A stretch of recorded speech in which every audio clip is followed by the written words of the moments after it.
আমরা বেশিরভাগ সময়ই ভুলটা এখানেই করে বসি। কারো কাছ থেকে অনেক কিছু আশা করে ফেলি, কিন্তু ভুলে যাই সেও তো একটা মানুষ, আর মানুষ তো মানুষই, তাই না? তারও কিছু সীমাবদ্ধতা আছে, তারও জীবন আছে, তারও লড়াই আছে।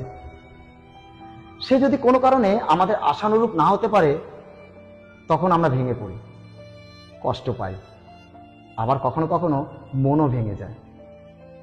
কিন্তু ভেবে দেখো তো, আসলে কি আমাদের সুখ অন্য কারো হাতে থাকা উচিত? জীবনের সব থেকে বড় সত্যি হলো, আশা যত কম রাখবে, কষ্টও তত কম হবে। আর কাউকে না ভরসা করে নিজের ওপর ভরসা রাখাটা হলো সবচেয়ে বড় শক্তি। তাই কারো কাছ থেকে আশা নয়, বরং কৃতজ্ঞ হও। যখন কেউ তোমার জন্য কিছু করবে, সেটাকে অধিকার নয়, বরং উপহার মনে করে গ্রহণ কর। আর মনে রেখো, নিজের জীবনের চালকের আসনটা সবসময় নিজের হাতেই থাকা উচিত, অন্যের হাতে নয়।